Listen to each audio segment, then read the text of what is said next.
Hi, everybody, and welcome to another episode of the Smashing Skull Sessions. Big shout out to our sponsor, Rising Suns Brewery, craft beer here in Cork City, lads. If you're ever around, please check it out. Right, this week I am delighted to welcome this guy here. This is as much about the man as it is the music. This is Jonathan Nido. Those of you will be familiar with Coilguns and Hummus Records. I have him here today to talk about his latest project, Trounce. Jona, thanks for coming on the show, man. Thank you for having me. My pleasure. Right. There's so much I want to ask you, and there's so much going on in your life. Like it's incredible stuff altogether. But come here, this last year has been an absolute whirlwind for you, hasn't it? It has, yeah. Yeah. I mean, this Roadburn commissioned job, right? Which is what kicked off Trounce, I'm guessing, was that the spark that started Trounce? Well, the real spark was in 2020 when the first pandemic hit, which was good because 2 weeks before I set up a home studio in my apartment to write the next Coilguns record. Okay. And in order to relax from writing a Coilguns record, I just downloaded some blast beats, As you on do. the internet. Yeah. And well, I mean, because I've never had a drummer that could play super fast blast beats, and like to relax from the Coilguns writing sessions, I was just writing these blast beats music somehow. Okay. So that was the real spark of it. But then, then it was in a drawer, and basically throughout the last 3 years, I've eventually recorded drums and started looking for a singer, and there was no plan. And then all of a sudden Roadburn shows up, and that was quite something. I mean, I've seen some of my favorite artists like being commissioned at Roadburn. So when that arrived, I was like, what? And that commission job, Jonah, like that was as Trounce. So Roadburn knew of Trounce and knew of the project that you had in place? No, they didn't. No? I mean, they basically what happened is that I pitched them a band from the label to play at Roadburn. Okay. Obviously, I know, Walter and Becky. I know them.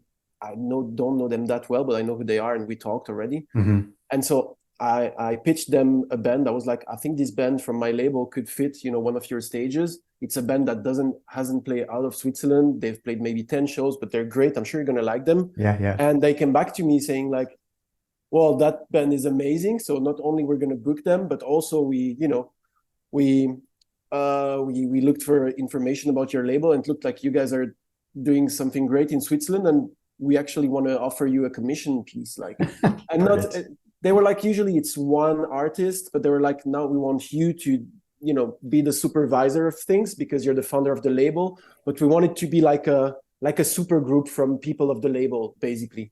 Brilliant. So the thing is that the Trounce songs the studio tracks were written already and kind of recorded. Okay. But I didn't want to have the same lineup. So I built up a new lineup, and then we took some songs from the studio, tried to play them, some the same way, some other with different patterns, beats and stuff, and some stuff we just wrote together with this new lineup.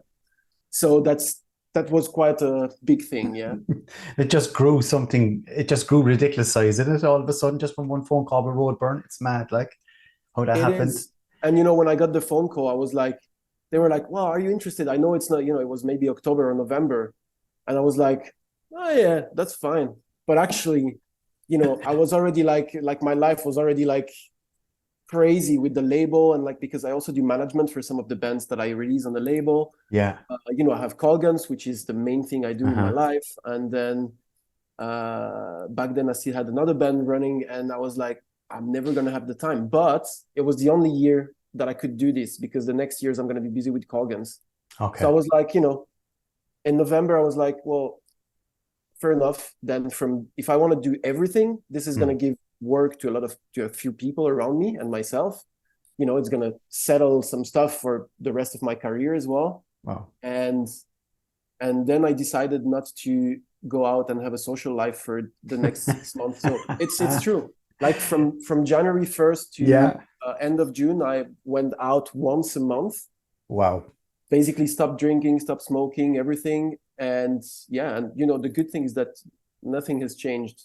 That dedication, Jonah, is something amazing. Like, and again, from reading up some stuff I was checking online about yourself, like, you are a man who obviously likes to keep busy. I mean, you're involved in so much stuff. I mean, you could write a book with the amount of projects you're involved in and your record label. And like, just briefly talk about the record label, Hummus Records. How did you decide on kickstarting that? I mean, I know obviously your band Coilguns was probably a big influence in you doing this. It's the reason we started the label. I funded the label alone first, but then quickly some other people were in there as well, including Coilguns singer.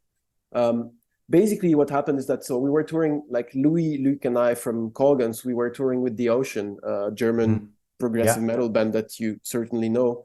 So we toured with them. We were playing with the band for 6 years. And, you know, we also saw the beginning of Pelagic Records and all that. And eventually during that period, we started Coilguns. And then, having seen Robin starting his own label and seeing that you can control part of the chain of things, of releases. And also, to be fair, the fact that no one wanted to work with us, Coilguns as an emerging band, you know. Were you struggling to get someone involved, yeah? Well, actually, you know, we worked with a label from Scotland, Dead Music, it was called back in the days, who released our first 2 EPs. But then on the second EP, one label was missing. You know, it was a co-op between different labels, and then one label was missing. And I was like, well, why don't we start our own label? Then I'm going to feel better when I contact any professionals. I'm going to have a @records.com thing, whatever. And so that's how it started. But it was really meant to be only for Coilguns. And then, you know, one thing leading to another. Obviously, in the area where we're from, there was no really professional structure or like proper record label with a sense of the industry, even to a punk level.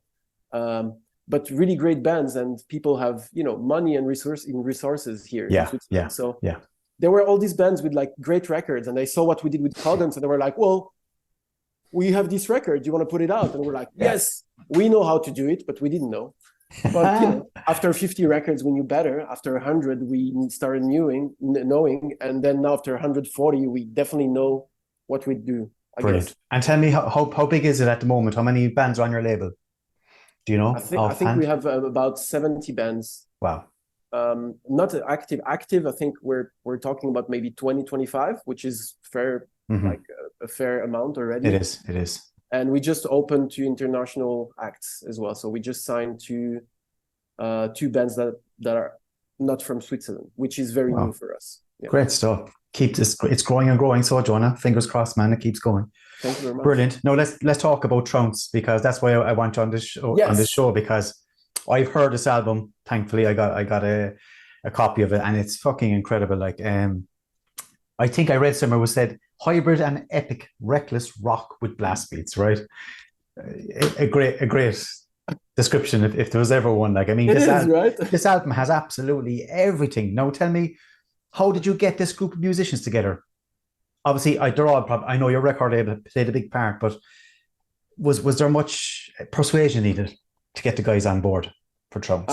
Not so much, because you know, I'm lucky enough to have that how can I say that without being sounding pretentious? You know, where I'm from here, it's like people know what I do and what we do as a collective as well. Yeah. And so the people I approached, you know, it was either people I worked with or I wanted to work with, but that were not necessarily like musicians that were meant to play that kind of music.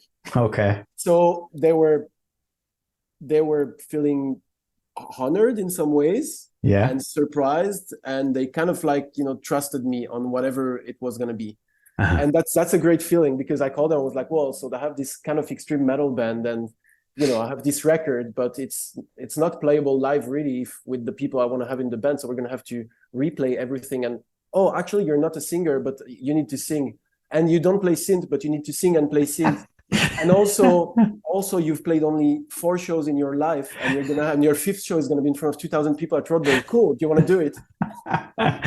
If that doesn't sell it, nothing will, Jona. Like, hey. But they did it, you know, and it was great because so the record, the studio version, as I was saying, it was not ever meant to be played live. It's a thing I was doing at home for fun. Yeah. You know, combining all the codes that I absorbed from the the cheesy black metal from the 2000s, you know, like Dark Funeral, Dimmu Borgir, all this stuff. Like I guess you can hear it musically to some extent in the melodies and stuff. And you know, it's like some stuff I'm telling you, I can't play them like on the guitar. It's like I didn't care so much, you know, like, and then so.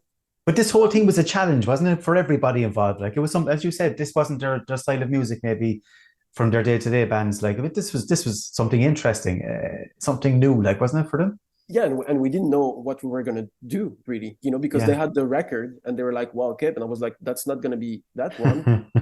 Initially, I wanted 2 drummers, and then you know I wanted to do this with Coilguns drummer because he's one of the best drummer I know, and I knew that in the short time we had, he would be a good ally to do that.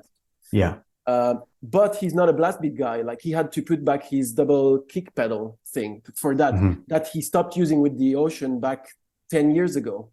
And so, you know, he was like, well, I'm going to work on my blast beats again. So I'm going to be able to blast beat. So, and that's something, that he wasn't not able to do properly before that. And we had just a couple of months to do that.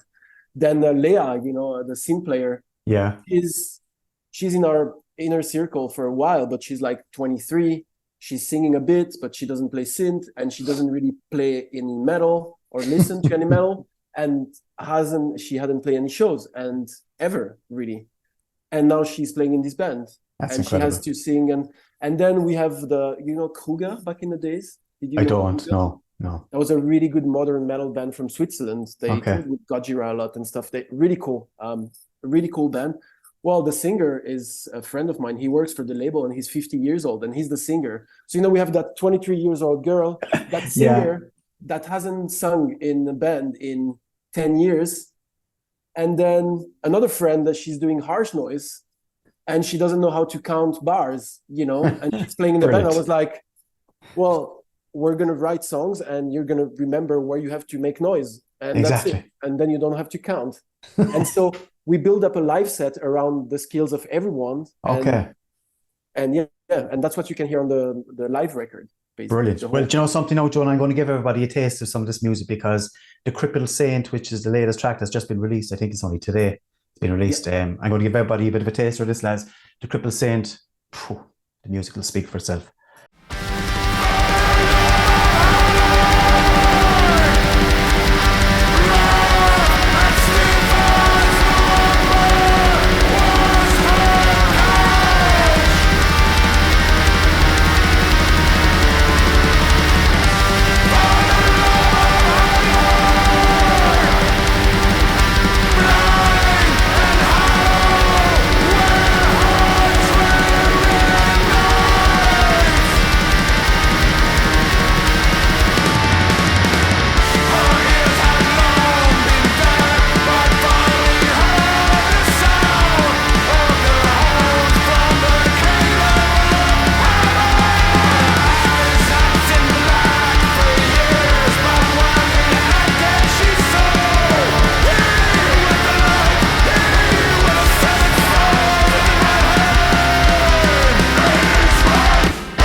Right, guys, so there you have it. That is A Crippled Saint from Trounce, and that is out as of today. But by the time the show comes out, it will have been out for a couple of weeks, but make sure you have a listen to that. Right, that Roadburn lineup, Jonah, it had to differ, right, from the studio one because you changed a couple of people. Like there's a Luke and Axel, for example, on drums. Yep. Why did you need to do that? Or why did you feel you needed to do that? Were they unavailable or what was the reasoning? No, well, I mean, Axel was an obvious choice for the record because, like, I would have chose Luke over every drummer, so Coilguns drummer, Okay. but he couldn't play these things. All That's why right. I even wrote these songs. That's because Luke was never able to play these songs. So I hired Axel, who's a drummer in a black metal band that I released on the label called Icar, Hmm. and he's that kind of guy, drum machine. Yeah. Like you're like, can you go 20 BPM faster? He's like, yeah. And so I gave him the track to work on like a year and a half before we went to the studio, and he was just working towards for them, like for these songs and practicing for a year and a half. It was COVID and stuff. And then one day I was like, well, let's go in the studio. But I still asked Luke because I hate spending time in the studio. I hate recording records. I just like writing and mixing maybe, Okay. but I don't like to spend time in the studio. So I hired Luke. I hired Coilguns bassist, who's a producer to record, Hmm. and Luke to be a artistic director of the drums because I knew that Okay. Axel was this kind of like grind death metal, black metal drummer with like Yeah. very usual feels for that kind of music, and I wanted Luke to be there and be like less cymbals, less feels, Okay. Okay. more tunnels of blast beats and Yeah. more of this and that. So they worked together, and it was really Great. cool.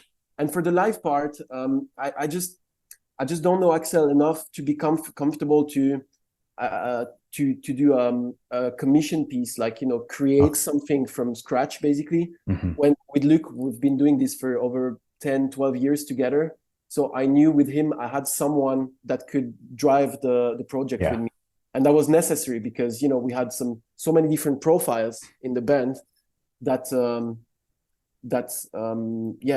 that it would have been impossible for me to lead everything alone. So I needed Luke, who had more of a, co-leading Hmm. role Hmm. in this, even if I was doing the artistic direction more. And for Yeah. the other guys and girls, what happened is just like on the record, it was just Axel, drums, me, who did all the guitars and all the synths, and then Renaud, who did the vocals. Hmm. And live, obviously, I wanted a second guitar. Yeah. And I never wanted a bass, but I still wanted a synth. And I wanted Anna, the girl who does the harsh noise, because she's just a great friend. And I wanted to Okay. gather these people and have a band with them, basically, and be Brilliant. like, let's do this. Yeah. Outstanding. Now, come here, let's talk about the album itself, The Seven Crowns. Again, a passage that I picked up somewhere when I was doing my homework on you last week. It said, expect a thorough exploration through the darkest crevices of heavy music, but there will be psychedelic passages, eerie melodies, both blast beats and crushingly slow drums, and a healthy dose of satanic whisperings for good measure. Holy shit. Like, I mean, it's all there, isn't it, Jonah? And that's glorious. Like, it's all in there in this album. Oh, I thought you were gonna say, because I thought we lied on the slowly, like crushingly slow drums Not at somehow. all. It's absolutely fantastic. But tell me, like, did Trounce as a project come before the Seven Crowns, or had you this material written already? Was this always there? Well, I mean, we gave the name Trounce to the band and commission, like Hmm. commission piece first and then band, Yeah. but the studio songs were there before. Okay. Okay. The studio songs were there before in a very demo form, Hmm. let's say. Yeah. Hmm. Okay. Nice to hear. And it's great to have that sort of, something to work with from the beginning. Like, you have this idea of what you want to create, you have the foundation as in demo style. So, I mean, I don't think it would have been possible otherwise for us. I mean, we could, if we would have gone, like, let's say, the more improvised way or like droney way. I'm not mhm, saying it's easier. I'm just saying that it's a more comfortable way to create something when you have less time. yeah, When you wanna do a commission piece with like full songs written from A to Z with like verses, choruses, and like yeah, beats, and and a show that tells a story with the lights mhm, and sound, that we worked a lot for. I was very happy to have the studio tracks kind of ready, the yeah. studio tracks kind of ready. So we initially took like maybe 3 or 4 tracks from the record, Okay. or like 3 of them we played exactly the same. That made a basis, so we could start working as a band and starting to know each other Hmm. together.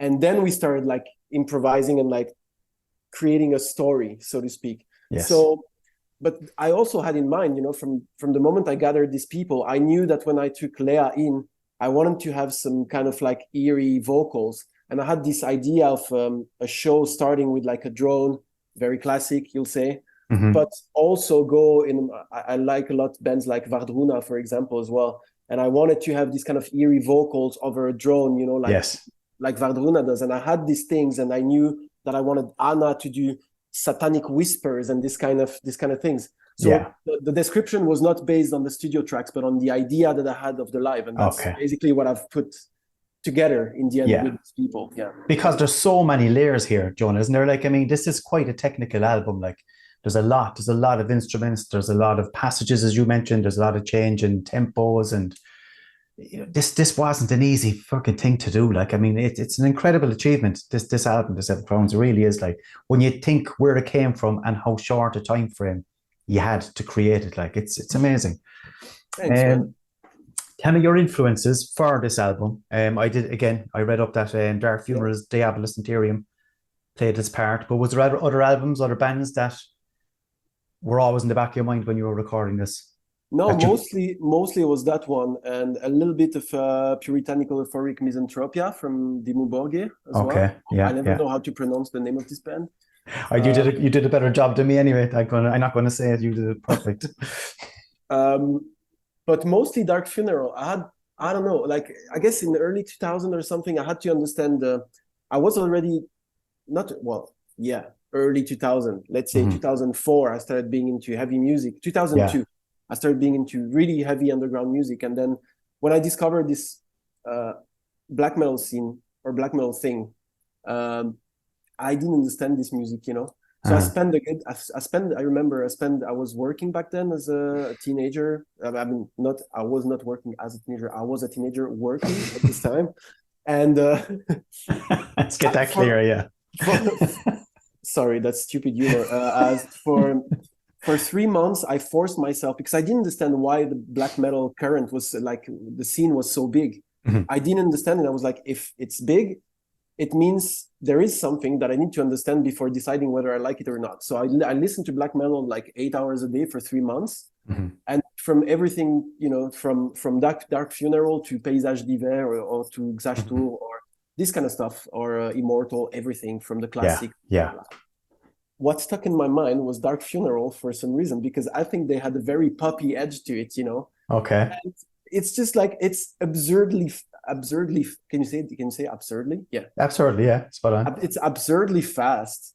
It sounds like, I don't know, in my head, the production sounded more like In Flames than black metal, than Burzum black metal, you know? And everything, the imagery and everything, I thought it was absurd, but so fun in some way, and so catchy in every way, you know? And I like the melodies and all that, and it's kind of a tribute to them, to my own interpretation of this kind of black metal, overproduced black metal that is not really black metal, but that is black metal in the end, you know, that at least helps people getting into the more underground black metal. I don't know. And John, do you know something? I was similar too, because go back 20 years ago, I couldn't get into this black metal scene at the time. I was listening to a lot of extreme music, but I just couldn't get into that black metal scene. But it's only now that I'm appreciating a lot of stuff. Maybe I'm after getting big into post-black metal, right? But again, it sort of opened my eyes to previous bands and older bands. So I don't know, there's something there to be harnessed from those older albums, I think, and that's what you've done, and you've brought it forward with Trounce, which is great to see. You know, really great to see. Thanks. Tell me, is this a side project, a one-off, or is Trounce going to bring more albums out? There's definitely going to be more albums. I'm still figuring, because it was very easy for me to write the songs, the studio tracks. So because you've listened to both the studio and the live record. Yes. Why am I asking? You know everything already, and I'm asking you this, the most basic thing. God, it's all right. It was, and it's not to sound pretentious again. It's like, for me, I absorbed those codes for so long and never had the chance to write songs like this. That when I did it, it was so easy and so fast, you know, like not one single riff was changed since the first time I wrote them. I never changed them. I replayed them to record them the proper way with the proper sound. But the structure, the length of the songs Nothing has changed since Wow. the very first minute I wrote them. And I wrote them in the order that you find them in the track list as well. Brilliant. Brilliant. So the very first song I wrote, which is the Seven Sleepers, I think, Yeah. is the very first song I wrote. And it's the first song on the record. The very first riff I tried with this weird tuning that I'm using. And so it was so easy. I was basically writing like, one song half a day or one song a day. And I never touched them. And that's the result, except that now it's produced, right? With Yes. vocals Yes. and stuff. So wow. That's amazing. I'm just waiting to have 1 week free to write the next one. Because I mean, you must have the ideas in your head already. So have you? They're there for the next album. It's all up there. No, I just need blast beats in the background. And then you just, I'm just going to go for the next one. I'm just going to go faster with blast beats, slower with guitars. And I want to do a lot of guitar arpeggios and a lot of melodic stuff with a lot of super fast blast beats with no feels, that it feels almost drony. I don't know. There's going to be another. Sounds interesting. Sounds interesting. There's going to be another record, and now question is like, is it going to become a concept that we do a studio record and then we adapt it to the live setup? Stuff. Or we have a lot of fun playing with this band live. For us, it's the metal band the real metal band we've never had, or that we couldn't have when we were teenagers because we're not good musicians enough. Exactly. And the feedback is great, but like. My life is Coilguns, and that's what's going to start again in next fall with a new record. And so I can't really push it that much with Trounce, but we might, there's going to be other record. That's for sure. More. There's more to come. There's definitely more to come from Trounce. And that's going to be my solo project, basically. Fantastic. The studio version. And there's going to be more because I have a lot of fun, like writing this music. Yeah. Brilliant. Well, look, before I let you go, I want to have a bit of fun with you here now as well, because I have 3 questions I ask all my guests at the end, right? Yes. First question, name me a track that you would like to do a cover version of. Under Coilguns or under Trounce or on your own, doesn't matter. I would love, I actually tried with Trounce, but no one knows that. I tried to do, from Massive Attack. Oh, what? From the Mezzanine album, no? Mezzanine, exactly. Yeah. Mezzanine from Massive Attack, but I tried with the guitar to find, like, I went around a couple of riffs already. Yeah. So that's something I would love to do. But one song that I would love to cover that would be amazing, but I would never know where to start with, is Flatlands from Chelsea Wolf. Oh yeah. That's one of my favorite songs ever in the world, and I would like one day to pay tribute to that, but I don't know if it's possible because the song is so good already. Yeah. But it'd be great. It'd be fantastic to hear a different interpretation of it, though. That would be a great thing. It would. Second one, give me a movie or a series you would like to hear a Trounce track played on. I don't watch that many shows, but I watched one show that I really got into this summer was Casa de Papel. Okay. Don't know it. That's a big must. Big must. That's a big must to watch. Okay. For me, but it's a Spanish show. Yeah. That happens in Spain. Yeah, because it's a Spanish show, and they basically it's about I'm not giving you the pitch. Like, it's about robbing banks, but in a very cool way, and an anti-system basically show. And I just love the show, and I love Spain, and I love Spanish. So see. And you reckon Trounce music will fit into this show? Absolutely not. That's not how I took it. I figured that this question would be in that sense, but then I would have had to go with some horror or whatever. Maybe some Rick and Morty then. There you go. No, you have it. The perfect match. Absolutely. That would be absurd. Yeah. Right. The third question, Jona. Give me a bucket list band that you would like to play as a guest or support actor. We're talking with Trounce. Again, whichever. Okay. Coilguns, Trounce, whichever. Doesn't matter. I think, whether Trounce or Coilguns, Trounce, I would, or as a person, I think I would be a support actor for Deftones. Would be really cool. Okay, nice. I really love Deftones. I know they're not huge, like they don't fill stadium, but I don't know. I just connect with their music. Mm-hmm. And for a band like Coilguns, I think Idols would be a good fit. Nice one. Actually. Good call. Two great calls, Jona. Tell me, have you seen Deftones live? I have. Last time was probably 14 years ago, I think. Wow, yeah. Yeah, you too? No, they're still on my bucket list actually to see live. I haven't seen them. You know what? I have to say that I've seen them also 20 years ago. Mm-hmm. And then maybe more like 10 years ago last time. And there was a day where they were not as tight as they were Yeah. partying too much, like a lot of bands. So Yes. it was less cool to see than when I saw them last time and they were kind of sober, I guess, where, I enjoyed Yeah. seeing them. You want people to be playing music, not trying to stand up on the stage. Yeah, I just think that's the way it all goes. You go back 20 years with any band, they were raw, they were rough, but there was something about the energy there, So that's two different things. Yeah, exactly. Jona, come here. That's all my questions, man. I want to thank you so much for taking time out to come onto the show. Really appreciate it. Well, thank you. And are you still recording? I'm still recording. Yeah, we're still recording. I can't wish you a good wedding. And did you know that this guy is late to a wedding to do this interview? That's amazing. The things I do for music, lads. It's ridiculous. That's true. That's very cool. So look, Jona, this album, The Seven Crowns, is being released on the 20th of October through your own label, Hummus Records. It'll be available on digital, triple vinyl, which sounds fucking amazing, triple vinyl. Yeah. Double CD, lads. This is really, really something special. Make sure you check this out when it comes out. And by the time this show comes out, it will already be available, so get on it. So Jona, thanks again, man. Look after yourself and enjoy the day. Enjoy your weekend. You too. That's it, guys. Everybody else, I'll see you all in a couple of weeks' time. Take care. Enjoy.